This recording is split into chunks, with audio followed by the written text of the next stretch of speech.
So మీకు మళ్ళీ ఒకవేళ మీరు అన్నట్టు వైల్డ్ కార్డ్ అనేది వస్తే మళ్ళీ మిమ్మల్ని లోపలికి పిలిస్తే ఖచ్చితంగా వెళ్తారు. వెళ్తా. వెళ్ళాలని ఉంది. ఈసారి గొడుగు గొడుగు పొట్టాడతా నేను. ఓకే.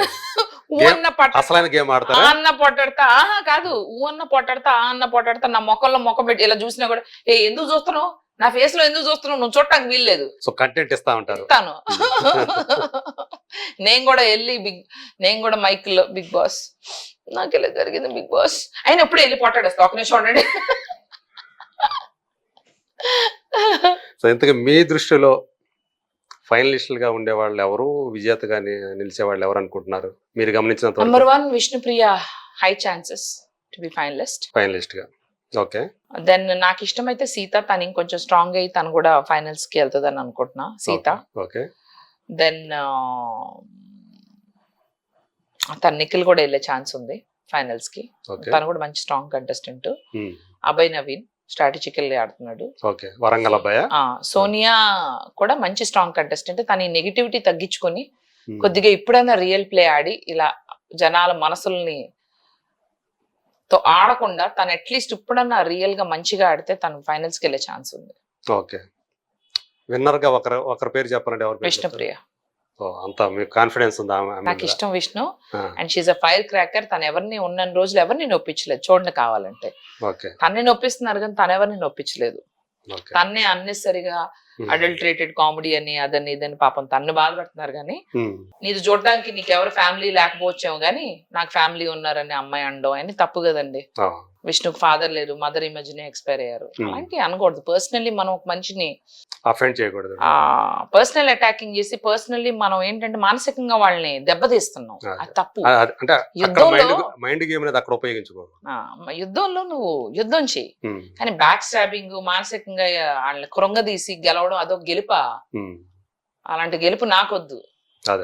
జనాలకు కూడా అర్థమైపోయింది. చాలా నెగిటివిటీ ఉంది సోనియా మీద. మరి మీ బడ్డీ గురించి ఏం చెప్పలేదు? శేఖర్ భాష, మా శేఖర్ భాషకి అర్థం కావట్లేదు పాపం. తను కూడా ఈజ్ ఆల్సో లాస్ట్. హ్యాపీగా తిరుగుతున్నాడు. ఏదొత్తది అయింది ఉంటే ఉంటా లేకపోతే పోతా ఏంటంట అన్నట్టున్నాడు. అంతే. ఆ సంతరా వేసుకుని తిరుగుతూ ఉంటాడు. అప్పుడు నవ్వులుతూ సంతరా వేసుకుని తిరుగుతూ మధ్య మధ్యలో డైలాగ్ చెప్పుకుంటూ. సో తను కూడా సీరియస్ గా గేమ్ లాగా అట్లాగా వదిలేసి వెళ్ళాము చేస్తున్నాం అని చెప్పేసి అట్లా ఉంటే అక్కడ కష్టం. ఓకే. మనం మనలా ఉండలేము.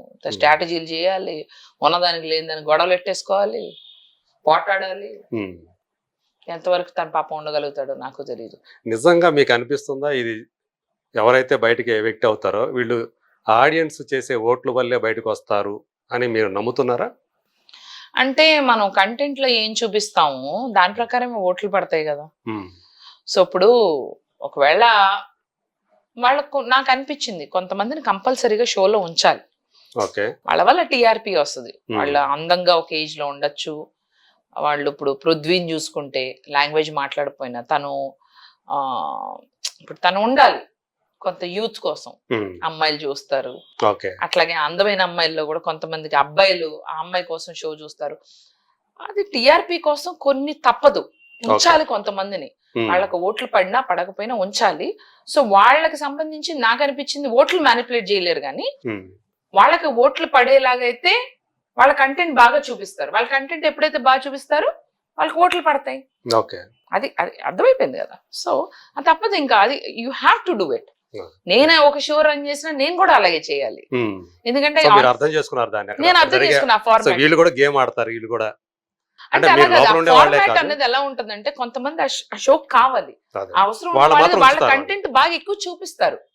మా కంటెంట్ కన్నా కూడా ఒకవేళ నేను శేఖర్ భాష కొంతమంది ఎంటర్టైన్ చేసినా ఎంతవరకు చూపించాలి అంతవరకు చూపించి వాళ్ళు ఎవరైతే మెయిన్ ఇలాంటి వాళ్ళు మనకు షో కావాలి అనుకున్న వాళ్ళు కంపల్సరీగా ఒక ఏజ్డ్ పర్సన్ వర్సెస్ ఒక యంగ్ అమ్మాయి. ఇప్పుడు నేను ఎంటర్టైన్ చేసిన ఒక ఏజ్డ్ పర్సన్, నేను ఒక మిడిల్ ఏజ్ లో ఉన్నా, ఒక యంగ్ అమ్మాయి ఉంది. ఆ అమ్మాయిని ఎక్కువ చూస్తారు కదా, స్క్రీన్ లో ఇష్టపడతారు. సో ఆ అమ్మాయికి సంబంధించిన ఫుటేజ్ చూపిస్తారు, కంపల్సరీ చూపించాలి. అప్పుడే షో టీఆర్పీ కోసం ఇదంతా కూడా క్రేజ్. ఆ క్రేజ్ అలా ఉండాలి అంటే అలా చూపించాలి. నన్నే చూపిస్తే అది కరెక్ట్ కాదు కదా, షో ఎవరు చూస్తారు అది. So it's okay, I totally agree. Actually I'm thankful that at least నాకు నా మిడిల్ ఏజ్ సెగ్మెంట్ లోనే నాకు ఆపర్చునిటీ దొరికిందండి. ఎంతో మంది లక్షల మంది కోట్ల మంది కళ అది. And I'm thankful any day. I'm thankful to Bigg Boss team. Okay. So అట్లాగే నాగార్జున గారి హోస్టింగ్ ఒకటి. ఆయన ఇంతకు ముందు సీజన్ కన్నా ఈ సీజన్ కొంచెం డల్ అయినట్టు అనిపించారు కొద్దిగా, ఎందుకో నాకు తెలియదు. బయటకు వచ్చిందా తెలిసే ఉంటది కదా రీజన్ ఏదైనా కొంచెం, అంటే వెళ్లే ముందు ఆ డిస్టర్బెన్స్ అన్కన్వెన్షన్ డిస్టర్బెన్స్ ఏదైతే ఉందో అదేమన్నా డిస్టర్బెన్స్ అయ్యిందా అని నేను ఖచ్చితంగా అవుతుంది కదా అది. పాపం ఆయన అంటే ఇంతకు ముందు మునుపుందంత అదొకటే కదా, ఏదన్నా దాని వల్ల ఏమైనా మానసికమైన డిస్టర్బెన్స్ లేకపోతే ఇంకేదో తెలియదు, కొంచెం ఆయన ఎనర్జీ లెవెల్ మరి మీరు నోటీస్ చేశారు లేదు తెలియదు కానీ ఇంతకు ముందు సీజన్ ఉన్నంత. అంటే మీరు వెళ్ళేటప్పటికే ఆయన తెలుసు కదా మీకు, ఆ ఇన్సిడెంట్ అంతా తెలుసు కదా. తెలుసు. సో అది ఇంపాక్ట్ అని నేను ఆలోచించుకుంటున్నాను, నాకు అర్థం కాలేదు. బట్ కొంచెం కోర్స్ ఆయన హ్యాండ్సమ్ గా ఉంటారు కానీ కొంచెం ఎక్కడో యాక్టివ్నెస్, ఆ ఎనర్జీ లెవెల్స్ తగ్గినాయి అని అనిపించింది.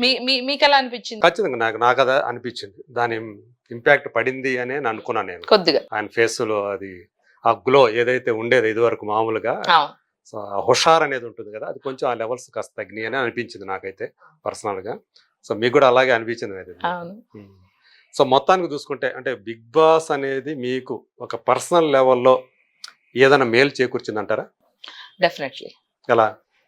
ఎలా అంటే నేను ఇంతకు ముందు కొన్ని లక్షల మంది మాత్రమే తెలుసు బేబక్క. ఓకే.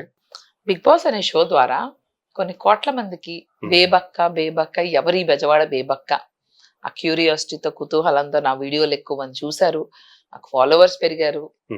ఐఎమ్ నోన్ టు ఇప్పుడు ప్రెస్ అండ్ మీడియాలో ఇంతకుముందు ఓకే బెజవాడ బేబక్క ఇన్ఫ్లుయెన్సర్, కానీ ఇప్పుడు media also thinks okay Bezawada Bebakka అంటే ఒకలాంటి ఒక వెయిట్ ఇంక్రీజ్ చేసింది బిగ్ బాస్ షో. అది డెఫినెట్ గా ఆ క్రేజ్ ఇచ్చిందే బిగ్ బాస్. గతంతో పోల్చుకుని ఇప్పుడు మీ ఇంటర్వ్యూ కోసం మీడియా వాళ్ళు వస్తూ ఉన్నారు ఎక్కువ.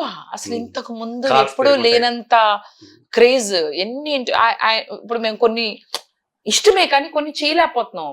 అన్ని ఇంటర్వ్యూస్ ఒకసారి నేను మనిషిని కదా, మాట్లాడి నా నోరు కూడా పడిపోయేలాగా ఉంది. వాళ్ళు కూడా నేను ఫస్ట్ కంటెస్టెంట్ కదా బయటకు వచ్చింది, చాలా క్యూరియస్ గా ఉన్నారు ఎలా ఉంది ఏంటి ఏం జరుగుతుంది అని. So I'm thankful.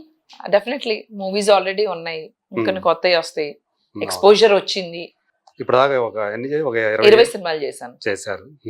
ఇప్పుడు ఇంకొక 2 movies are in pipeline. Okay.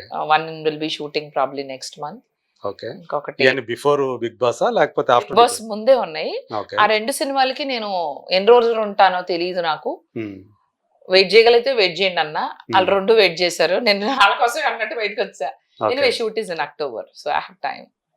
వాటిలో అంటే మీకు ఏదైతే ఇప్పుడు దాకా చేశారో ఒక బెటర్ ఆపర్చునిటీ అనేది ఇప్పుడు దాకా రాలేదు లేదా వచ్చింది అనేది ఏదైనా ఉందా చేసిన వాటిలో? మూవీస్ లో సినిమాలు చేశాం కానీ అంత గుర్తుండిపోయే అంత క్యారెక్టర్ చేయలే. ఇప్పుడు చేయబోయే 2 ప్రాజెక్ట్ లో ఒక ప్రాజెక్ట్ అయితే ఖచ్చితంగా నేను అందరు గుర్తుంటాను.